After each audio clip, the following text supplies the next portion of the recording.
से पर बहुत अच्छी खबरें आती हुई नहीं दिख रही। हमको टेंशन देखने को मिलेगी चाइना, रशिया या अमेरिका। किसी ने बात तो मानी है लेकिन इतनी ज्यादा बवाल के बाद तो जैसे मिशन सिंदूर जैसा दोबारा से कोई स्टेप लेना पड़ेगी। लो जी, हम चुपचाप से कर आ गए। इंसिडेंट्स बहुत ज्यादा देखने को मिलेंगे। ये सेंट्रल गवर्नमेंट में, संसद में बहुत ज्यादा हमको शोर मचता बनी नजर आएगा ऑपोजिशन की तरफ, और ये सब हमको देखने को मिलेगा आफ्टर 15 अगस्त से लेकर 25 सितंबर के बीच में। जैसे कि मैं बोल रही हूँ कि क्लीनिंग होगी ही होगी। एजुकेशन सेक्टर से रिलेटेड ही, मंदिरों में और भी चोरियां होंगी उससे रिलेटेड। नमस्कार, धन संस्कार न्यूज के पॉडकास्ट में आपका स्वागत है। जब पूरी दुनिया दावा कर रही थी कि इंडिया T20 हार जाएगा, तब एक ऐसी एस्ट्रोलॉजर थी जिन्होंने बताया था कि नहीं, इंडिया तो जीतेगा। शेयर मार्केट की बात हो या स्पोर्ट्स की बात हो, आज तक मैम की हर एक प्रिडिक्शन सच हुई है। आज हमारे साथ स्टूडियो में मौजूद है एस्ट्रो क्वीन साधन गुलाटी जी। हमारे पास इतनी सारी रिक्वेस्ट आई थी कि कहाँ है वो जिन्होंने CGP प्रोटेस्ट की एग्जैक्ट डेट्स प्रिडिक्ट करी थी, कहाँ है वो जिन्होंने एयर इंडिया के प्लेन क्रैश प्रिडिक्ट करा था। तो लीजिए, आज हम मैम के साथ एक एक्सक्लूसिव पॉडकास्ट लेके आए हैं। एंड सेफ टू से हम बहुत एक्साइटेड हैं मैम से बात करने के लिए और ये जानने के लिए कि 15 अगस्त के बाद भारत की क्या स्थितियां रहने वाली हैं। तो चलिए स्वागत करते हैं मैम का। जय सिया राम एवरीवन, मैं साधन गुलाटी। थैंक यू सबसे पहले तो, आपने मुझे इनवाइट करा यहाँ पे, और बिल्कुल हमारी बैक टू बैक कॉन्वर्सेशन चल रही थी। बट चलिए, ऑनलाइन सही, लेकिन हम जुड़ पाए जानने के लिए कि आने वाला समय कैसा है। क्योंकि जब किसी का भी जन्मदिन होता है ना, तो हमसे लोग पूछने आते हैं कि भाई हमारा साल कैसे जाने वाला है, समय कैसे जाने वाला है। ऐसे ही भारत का भी जन्मदिन आने वाला है। 15 अगस्त जो है ये भारत का जन्मदिन माना जाता है। पहले तो 80th इंडिपेंडेंस डे की हम सभी को हार्दिक शुभकामनाएं। लेकिन हर साल की तरह इस साल भी हमें इंडिपेंडेंस डे पर बहुत अच्छी खबरें आती हुई नहीं दिख रही। पिछले साल भी जब मैंने पॉडकास्ट करा था और ये बताया था कि 15 अगस्त पे द्विजन्मा लग्न होने वाला है भारत का, ऐसा ही ममता बनर्जी की कुंडली में भी द्विजन्मा लग्न हो रहा था उनके जन्मदिन पर, और वो इलेक्शन हार गई। तो जब द्विजन्मा लग्न होता है ना, तो रीट्रांसफॉर्मेशन का समय होता है। और इस साल भी अगर हम बात करें, वर्ष फल में सिंह लगन की कुंडली बन रही है, जिसमें लगन में ही चार चार ग्रहों का जमाड़ा बनता हुआ हमको दिख रहा है। सो बहुत अच्छी चीजें तो मैं नहीं देख पाऊंगी, लेकिन हर चीज का पॉजिटिव और नेगेटिव इफेक्ट होता है। तो बिगनिंग में ही हम देखेंगे। आप आज जैसे हम 1 अगस्त को मिल रहे हैं, पहले तो सभी को हर हर महादेव श्रावण की हार्दिक शुभकामनाएं। May Bholenath bless all of us with lots and lots of abundance. जैसे कि हम भी 12 अगस्त को ग्रहण भी है, तो 10 या 11 अगस्त के आसपास ही जब ग्रहण संक्रमित होगा, कर्क राशि में ग्रहण लगने जा रहा है। और कर्क राशि अगर भारत की कुंडली में बात करें तो थर्ड हाउस में आती है, जो हमारे बॉर्डर्स को दिखाती है। तो 12 अगस्त के बाद, स्पेशली 17 अगस्त से लेके 25 सितंबर के बीच में ये क्लीनिंग फेज चल रहा है। बॉर्डर से रिलेटेड हमको टेंशन देखने को मिलेगी चाइना, रशिया या अमेरिका। क्योंकि लास्ट टाइम जब ग्रहण आया था तो तब भी ऐसा देखने को मिला था कि ईरान का युद्ध हुआ था। और जब 2020 में ग्रहण हुआ था तो हमें कोविड देखने को मिला था। तो इस साल भी जब ग्रहण लगेगा, और तो भारत में मान्य नहीं है, लेकिन हमारे बॉर्डर्स पे हमें टेंशन होती हुई नजर आएगी। स्पेशली हमारे पंजाब के बॉर्डर्स पे, अरुणाचल प्रदेश के बॉर्डर्स पे और बंगाल के बॉर्डर्स पे, ये 3 बॉर्डर्स हमारे बहुत सेंसिटिव रहने वाले। क्योंकि चंद्रमा लगन में है, केतु लगन में है, बुध लगन में है और गुरु भी लगन में है। ऐसे जब लगन में इतने सारे प्लैनेट्स होते हैं ना, किसी पर्सन की कुंडली में भी अगर ऐसा होता है ना, तो उस पर्सन की बहुत ज्यादा ओवर थिंकिंग होती है, बहुत सेंसिटिव हो जाते हैं। ऐसे ही हमको देखने को मिलेगा कि लोग बहुत ओवर रिएक्ट करेंगे छोटी छोटी बातों पे। रैलियां निकलेंगी छोटी छोटी बातों पे, संसद तक पहुंच जाएंगे। यानी कि जो इतने हमारे प्राइवेट हैं जहां पर कॉमन पर्सन को जाना अलाउड ही नहीं है, संसद तक दोबारा से हमको ऐसा देखने को मिलेगा, जो 17 अगस्त के बाद बहुत ज्यादा सक्रिय हो रहा है कि छोटी सी बात पर लोग संसद तक पहुंच जाए। वो शिक्षा, एजुकेशन, धर्म, जेंजी, स्टूडेंट्स, पॉलिटिक्स, ये सब बहुत ज्यादा सक्रिय रहेगा। क्योंकि सिंह लगन बन रहा है, और सिंह जो है ये बहुत ज्यादा आक्रोश को दिखाता है, बहुत ज्यादा गुस्से को दिखाता है। तो लोगों में छोटी सी बात में बहुत ज्यादा आक्रोश होगा। पर ये अच्छी बात ये भी है कि गुरु जो तो बस थे वो ठीक होने वाले। जैसे आप देखोगे अभी की तरह CJP ने करा है ना, तो बीजेपी ने बात तो मानी है, लेकिन इतनी ज्यादा बवाल के बाद, तो जब गुरु जैसा प्लेनेट अस्त हो जाता है तो बड़े बड़े लोगों का भी दिमाग जो है चलना बंद हो जाता है। और भारत की तो हम देखें तो मंगल की दशा ऑलरेडी चल रही है, मंगल में राहु, और हमारे देश के प्रधानमंत्री की भी मंगल में राहु की दशा चल रही है। और यहाँ पर डबल मंगल का ट्रांजिट हो रहा है, जो अच्छी खबरें लेकर नहीं आएगा। जो लड़ाई, बॉर्डर्स कनेक्ट होंगे, ट्रिगर बटन दबेगा और क्लींजिंग होगी ही होगी, ये ऐसा ना हो भारत को फिर से मिशन सिंदूर जैसा दोबारा से कोई स्टेप लेना पड़े कि लो जी हम चुपचाप से कर आ गए, और ऐसा कुछ जरूर होगा। क्लींजिंग फेज स्टार्ट हो चुका है स्पेशली 15 अगस्त के बाद। एक चीज और मुझे यहाँ वर्षभर की कुंडली में जो बहुत ज्यादा परेशान करी है वो है मुंथा। मुंथा इस बार 5th हाउस में आ रहा है, और 5th हाउस दिखाता है एजुकेशन को, बच्चों को, चिल्ड्रन को। तो एजुकेशन के नाम पर तो हमारी गवर्नमेंट से भी बहुत सारी ऐसी गलतियां होंगी। तो अगर ये पॉडकास्ट मोदी जी तक पहुंच जाए तो मोदी जी से मेरी रिक्वेस्ट है कि एजुकेशन सिस्टम में अगर किसी भी तरह का सजेशन हमारा यूथ आपको सजेस्ट करता है, या उसके लिए आपको कोई कार्यवाही करनी पड़े, तो उसे जल्दी कर लेनी चाहिए। इसको बड़े लेवल पर, प्रोटेस्ट लेवल पर बदलने मत देना, क्योंकि आगे जाके ऐसी स्थितियां जरूर होंगी। क्योंकि जब कुंडली में मुंता पंचम भाव में आता है तो ऐसा देखने को मिलता है। शनि हमारी कुंडली में अष्टम भाव में आ रहा है, और ये भी थोड़ा टेंशन का माहौल है। हमें एक्सीडेंट्स बहुत ज्यादा देखने को मिलेंगे। और क्योंकि लास्ट ईयर दूसरे भाव में मुंता था, और हमने देखा रिलेशनशिप में, अभी आप देखो 2025-26 के बीच में हमने कितनी सारी प्रॉब्लम सुनी कि किसी ने किसी को ऊपर से नीचे फेंक दिया, किसी ने ड्रम में फेंक दिया अपने अपने रिलेशनशिप में। तो दूसरा भाव रिलेशनशिप का होता था, मुंथा दूसरे घर में था, और तब रिश्तों में हमने बहुत ज्यादा एग्रेशन, बहुत ज्यादा वॉयलेंस सुनी थी। और इस बार हमको ऐसा एजुकेशन और यूथ में भी कहा कि मंगल का डबल ट्रांजिट होने वाला है, और मंगल जैसे प्लैनेट का डबल ट्रांजिट सुन के तो हम डर गए। तो जैसे कि आपने हर ट्रांजिट से पहले वॉर प्रेडिक्शन करी है, क्रैश प्रेडिक्शन करी है, मतलब कुछ डेंजरस प्रेडिक्शन तो हुई है, तो क्या ये ट्रांजिट भी भारत के लिए खतरनाक साबित होने वाला है? और ऐसी कौन कौन सी कंट्री जिन्हें थोड़ा संभल के रहने की जरूरत है इस ट्रांजिट में? भारत के लिए तो अगर मैं बोलूं बहुत ज्यादा प्रॉब्लम्स नहीं होने वाली। भारत में इनर कन्फ्लिक्ट बहुत होंगे, सेंट्रल गवर्नमेंट में, संसद में बहुत ज्यादा हमको शोर मचता नजर आएगा ऑपोजिशन की तरफ, और फॉरेन एलिमेंट्स बहुत ज्यादा एक्टिव होंगे। लेकिन जैसा हाल भारत में हुआ, सीजेपी पार्टी आई जैसे, ऐसी और भी बहुत सारी पार्टीज हमें आगे आती हुई नजर आएंगी, जिनके चेहरे बदलेंगे, लोग बदलेंगे। लेकिन जेंजीज ने जो ये आंदोलन स्टार्ट किया है, ये जो फायर स्टार्ट करी है, ये हमको आगे और ज्यादा बढ़ती हुई नजर आएगी। क्योंकि मंगल जो है ये अगेन जो ट्रांजिट कर रहा है भारत के दूसरे भाव पे ट्रांजिट कर रहा है, और दूसरा भाव जो है ये घरों में आक्रोश को, यूथ को, छोटी छोटी बातों को बहुत ज्यादा बढ़ा चढ़ा के दिखाने को दिखाता है। सो गवर्नमेंट को अगेन यहाँ पे ध्यान रखने की जरूरत है कि कोई भी विवाद अगर हो रहा है तो समाधान पे जाए, उस विरोध को बढ़ने ही ना दे। तो वैसे ये सब अभी कम होगा, क्योंकि गुरु जो अस्त है वो राइज करने वाले, लेकिन गुरु के साथ जो बुध जुड़ेंगे, जुपिटर और मर्क्यूरी की कंजंक्शन हो रही है 15 अगस्त को, तो ये बिल्कुल भी अच्छा नहीं। 15 अगस्त से लेके अगला एक महीना 15 सितंबर तक बहुत क्रिटिकल कंडीशन हमको देखने को मिल सकती है।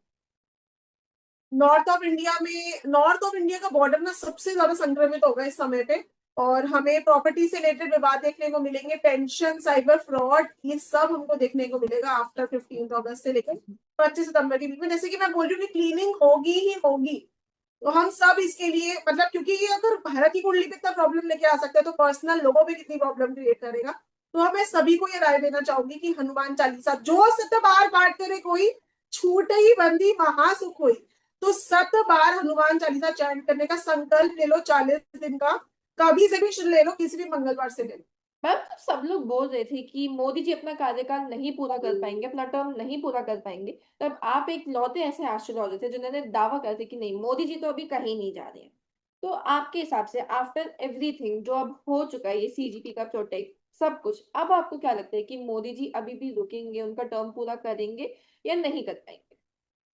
2029 तक मोदी जी कहीं नहीं जाने वाले, मैं आज भी अपनी बात पर अटल हूँ। लेकिन अभी 15 अगस्त के बाद दोबारा से ये प्रोटेस्ट नहीं रुकेंगे। 15 अगस्त के बाद दोबारा से एजुकेशन सेक्टर से रिलेटेड ही, मंदिरों में और भी चोरियां होंगी उससे रिलेटेड, जेंजीज जवाब मांगेंगे कि जो हमारा पैसा टैक्स में आ रहा है उसको आप कहाँ लगा रहे हो। सड़कों से रिलेटेड डायरेक्ट चुनौतियां देंगे गवर्नमेंट को, और आगे जाकर एजुकेशन सिस्टम से रिलेटेड अभी 15 अगस्त के आसपास ही आप देखने वाले हो, 12 अगस्त के बाद ही आप देखने वाले हो कि एजुकेशन से रिलेटेड, पढ़ाई से रिलेटेड, जिसमें गवर्नमेंट भी इन्वॉल्व हो। जैसे अभी हम 1 अगस्त को ही शूट कर रहे हैं, तो 12 अगस्त के आसपास ये बढ़ता हुआ हमें नजर आएगा कि लोग संसद तक पहुंच जाए, फिर से इस मुद्दे को उठाया जाए, और इस बार गवर्नमेंट जल्दी ही कोई नया स्टेप लेगी। मतलब गवर्नमेंट भी बहुत एक्टिव रहेगी, जैसे पहले सीजेपी प्रोटेस्ट को इतना बढ़ने दिया गया, इस बार गवर्नमेंट को ऐसा नहीं करना चाहिए, मेरे हिसाब से ऐसा करेगी नहीं। तो मोदी जी मुझे कहीं जाते हुए नहीं दिख रहे, लेकिन मोदी जी को बहुत ज्यादा सतर्क रहने की जरूरत है। मोदी जी एक बड़ी गेम की तैयारी कर रहे हैं। मोदी जी बहुत समझदार नीतियों को बहुत समझदार नीतियों से चलते हैं, और इस बार भी मुझे ऐसा लग रहा है कि कोई रणनीति बना रहे हैं जिससे नए नए लॉज, नए नए पार्टियां बनेंगी, नए नए संगठन बनेंगे, और जल्दी ही इन सब टेंशन को मुक्ति मिलेगी। लेकिन सितंबर, अगस्त और सितंबर के महीने थोड़े से सेंसिटिव है हमें। मैम, आप सीजीपी से रिलेटेड क्या रहा है, आपको क्या लगता है सीजीपी का फ्यूचर क्या है, क्या ये कुछ बड़ा कर पाएंगे या ये भी ठुस हो जाएंगे? ऐसा मैं कुछ गलत नहीं बोलूंगी सीजीपी के लिए, क्योंकि हमारे जेंजीज बहुत रिस्पेक्टेबल हैं, और डेफिनेटली उन्होंने एटलीस्ट ये स्टेप रखा। नहीं तो हम लोग तो डरते ही रह जाते हैं गवर्नमेंट से। उन्होंने ये करने की कोशिश करी, तो सीजेपी सोशल साइड के थ्रू बहुत एक्टिव रहने वाला है, क्योंकि हमारा थर्ड हाफ बहुत एक्टिव है। पहले हमें बॉर्डर्स की वजह से प्रॉब्लम मिलती थी, और अभी हमें मीडिया की वजह से प्रॉब्लम मिल रही है। तो तीसरे भाव से रिलेटेड भारत को कुछ ना कुछ इश्यूज देखने को आगे भी मिलते रहेंगे। तो सीजेपी जैसी पार्टीज और भी बनती रहेंगी, चेहरे बदलते रहेंगे, लेकिन सीजेपी कहीं जाती हुई मुझे नहीं दिखती। आपकी बातें सुन के हम थोड़ा सा शॉक हो चुके हैं, क्योंकि आपने इतना कुछ बोला है, इतने सारे प्रिडिक्शंस दिए हैं हमको, और आपके ट्रैक रिकॉर्ड के हिसाब से हमें सब कुछ ही सच होता हुआ दिख रहा है। तो हमें आपसे एक और चीज पूछनी है कि जैसे कि आपने इतना कुछ तो बता ही दिया है, लेकिन क्या भारत के भविष्य में आगे जाके कुछ खुशखबरी भी हमको सुनने को मिलेगी या नहीं? बिल्कुल, बहुत सारी चीजें हमको देखने को मिलेंगी। राहु ऑलरेडी धनिष्ठा नक्षत्र में जा चुके हैं, और धनिष्ठा का मतलब होता है drum, which again says announcement, शोर मचना।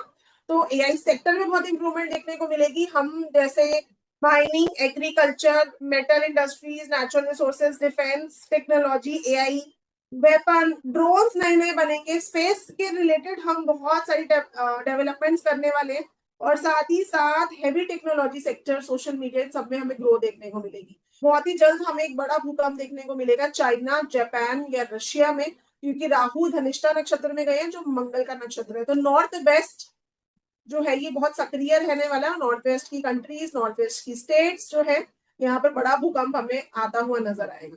तो ड्रम का मतलब होता है मैनी न्यू अनाउंसमेंट, लेकिन ड्रम हमेशा विस्फोटक योग भी बनाता है, क्योंकि इसको बॉर्डर्स पे भी यूज करा जाता है। तो पॉजिटिव भी होगा इन सब सेक्टर्स में। डिफेंस, मतलब जो शेयर मार्केट है ना, वो बहुत ज्यादा उछलेगी। सितंबर के मिड में हमको शेयर मार्केट में बड़ा डाउनफॉल देखने को मिल सकता है, लेकिन डिफेंस सेक्टर्स या फिर गोल्ड, सिल्वर या फिर अर्थ एलिमेंट से रिलेटेड सेक्टर्स में हमको बढ़ोतरी नजर आएगी। कॉपर तो जैसे कि इस साल का वैसे भी गोल्ड ही था, कॉपर में रेट तो आप देख रहे हो कंटिन्यूसली बढ़ रहे हैं। सिल्वर में भी हमको उछाल देखने को मिलेगी। अभी हो सकता है सिल्वर के रेट्स डाउन चल रहे हो, मैंने वैसे चेक नहीं करा, लेकिन सितंबर में सिल्वर के रेट्स बढ़ेंगे, गोल्ड के रेट्स बढ़ेंगे, और दिवाली तक कोई बड़ी बात नहीं है, सोना जो है ये फिर से 2 लाख को टच कर जाए। लेकिन एक 80, एक 90 होते हुए तो मैं देखती हूँ। तो ये गुड न्यूज ये है, क्योंकि बहुत सारे लोगों ने इन्वेस्ट करा हुआ है। इस जो थर्ड हाउस हमारा बहुत ज्यादा सक्रिय हो रहा है ना, तो हमें पड़ोसी मुल्कों से बहुत ज्यादा प्रॉब्लम्स देखने को मिलेगी, जो 17 अगस्त से लेकर 25 सितंबर के बीच में एक्टिव होगा। बट वो एक ट्रेलर होगा, लेकिन क्लीनिंग पीरियड हमारा स्टार्ट हो जाएगा, क्योंकि 25 सितंबर 2027 तक हमारे बॉर्डर्स बिल्कुल क्लीन हो गए। यानी कि कोई बड़ी बात नहीं है कि हम बोले कि पीओके जो है ये भारत के अंदर आ जाए, लेकिन अभी हमें उसका एक ट्रेलर देखने को मिलेगा 17 अगस्त से लेके 25 सितंबर के बीच में। बड़ा सेंसिटिव पीरियड है। मैं तो चाहती हूँ मेरी प्रेडिक्शन गलत हो जाए, लेकिन ऐसा होने के बहुत स्ट्रॉन्ग चांसेस है। ऐसा भी हमको इस साल देखने को मिलेगा कि किसी देश में मिलिट्री रूल लागू हो जाए और नेता को पद से हटा दिया जाए, यानी कि खुद ही वो अपना पद छोड़ दे या उनको हटा दिया जाए और मिलिट्री रूल लागू हो जाए। जरूरी नहीं है भारत में, ऑल ओवर वर्ल्ड ऐसी स्थितियां बनी हुई है। मैम, आपने अभी बोला कि गोल्ड के प्राइस में आपको बढ़ोतरी होती दिख रही है। आई थिंक काफी लोग ये जान के खुश भी होंगे, क्योंकि सबसे पहली प्रिडिक्शन कि गोल्ड के प्राइस में इंक्रीज होगा वो भी आपने ही करी थी। तो मैम, राइट। जहां तक हमने रिसर्च करी है, जहां तक हमें पता चला है, आपको रेमेडी क्वीन भी बोला जाता है। तो आज हमारी आपसे एक छोटी सी रिक्वेस्ट है कि हमारे व्यूअर्स को एक ऐसी रेमेडी दीजिए कि बचे हुए 2026 के महीनों में उनकी चांदी हो जाए। बहुत ही अच्छी रेमेडी है इस साल की, क्योंकि अब जो हमारा वार्षिक कुंडली आई है ये लियो लगन है। साल भी सूर्य का लियो लग्न है। तो आप सूर्य की जो एनर्जीज जो अब बिल्कुल नेगेटिव जा रही थी, आपको पॉजिटिव देखने को मिलेंगी। आपके काम बनेंगे, अगर आपके काम रुक रहे थे, स्पेशली सिंह और कर्क राशि वालों को बहुत पॉजिटिव देखने को मिलेगा। बट ये हम सबको फॉलो करना चाहिए, क्योंकि राम जी जो है वो सूर्यवंशी थे। तो आपको अपने दोनों हाथों को ऐसे ऐसे ऐसे करना है। इससे आपके हैंड्स के चक्रास एक्टिव होते हैं, और आपको राम राम मंत्र का जाप करना है। डेली राम राम मंत्र का जाप करिए 108 बार। ईस्ट डायरेक्शन में बैठकर आपके जो बनते बिगड़े हुए काम थे वो बनना स्टार्ट हो जाएंगे। और साथ ही साथ कोशिश करिए कि चने की दाल और गुड़, किसी भी दिन से संकल्प ले लीजिए कि मैं 40 दिन तक रोज गाय को खिलाने वाली हूँ। ये लाल किताब का एक ऐसा उपाय है जिसमें हमें बिजनेस में कोई भी डाउनफॉल आ रहा है, कितनी भी खराब दशा क्यों नहीं चल रही है, ग्रोथ देखने को मिलती ही मिलती है। तो ये किसी भी दिन से हम शुरू कर सकते हैं, किसी भी वार से शुरू कर सकते हैं, लेकिन करना 40 दिन लगातार है। Ma'am thank you so much for this remedy. आपने जो रेमेडी दी है हमारा तो दिल खुश हो गया एंड आई एम श्योर हमारे व्यूअर्स का भी हो गया। जाते जाते कोई ऐसा मैसेज या कोई संदेश जो आप हमारे व्यूअर्स को देना चाहते हो? बिल्कुल मैं संदेश देना चाहूंगी कि हम अपनी हर समस्या का खुद से समाधान है। आपको अगर कभी भी कुछ नेगेटिव लगता है, कभी ओवर एंजाइटी होती है, कभी डिप्रेशन होता है, तो फटाफट से आप उस थॉट को कैसे अपने आप से रिकॉल करोगे, थोड़ा सा नमक लीजिए, अपने हाथ में डालिए, अपने सर से एंटी क्लॉकवाइज वारिए, सोचते हुए कि मेरी सारी नेगेटिविटी, मेरे सारे ओवर थिंकिंग, मेरे सारे नेगेटिव थॉट्स इस नमक में जा रहे हैं। उसके बाद उसको पानी में भा दीजिए। सोते समय भी बहुत सारे लोगों को ऐसी प्रॉब्लम होती है, करके देखिएगा ऐसा, क्योंकि आप बहुत स्ट्रांग हो, आप बहुत पावरफुल हो, और आप ही वो एक ऐसा प्राणी हो इस धरती में, जैसे भगवान ने ऐसा एक दिमाग दिया है जो हर एक समस्या का समाधान खुद से कर सकते हैं। हम कितने भी प्राणी है इस दुनिया में, जैसे चींटी है, चींटी कितना अनमूवेबल, मतलब अनस्टॉपेबल है ना, अपने फोकस पे नजर रखती है। आप चींटी को अगर रोकना चाहोगे ना, तो जब तक आप उसको मार नहीं दोगे ना, वो रुकेगी नहीं। अगर आप उसके आगे पेन रखोगे, वो पेन क्रॉस कर देगी, उंगली रखोगे, उंगली क्रॉस कर देगी। सिमिलरली आपको बस फोकस रहना है, एक चीज पे अपना फोकस रखिए, तो मंजिल दूर नहीं है, मैं यही बात बोलूंगी। So let's become our better version. आप हमारे कोर्सेज ज्वाइन कर सकते हो, हमारे वेबिनार्स ज्वाइन कर सकते हो। एवरीडे हम फ्री मास्टर क्लासेस लेकर आते रहते हैं, ताकि आपको हेल्प कर सके आपका बेटर वर्जन बनने में, क्योंकि हमारा तो पर्पस ही यही है, सर्वे भवन्तु सुखिनः। Thank you so much ma'am for this insightful podcast and your valuable time. हमें बहुत अच्छा लगा आपसे जुड़ के। एंड आप लोग भी कमेंट बॉक्स में जल्दी से मेंशन कर दीजिए कि आपको नेक्स्ट पॉडकास्ट किस टॉपिक पे चाहिए, ताकि हम मैम से दोबारा जल्दी मिल पाए। और हर हर महादेव भी आप सबको कमेंट बॉक्स में लिखना है, क्योंकि श्रावण का महीना चल रहा है, और महादेव ही सनातनियों की ब्लेसिंग है। हर हर महादेव। हर हर महादेव मैम। जैसे कि मैम ने बोला कि वो वेबिनार्स लेती हैं, आप वेबिनार्स के थ्रू मैम से जुड़ सकते हैं और मैम के सोशल मीडिया के थ्रू भी आप मैम से जुड़ सकते हैं, जिनके लिंक्स हमने चैट बॉक्स में डाल दिए हैं। थैंक यू बच्चे, गॉड ब्लेस यू।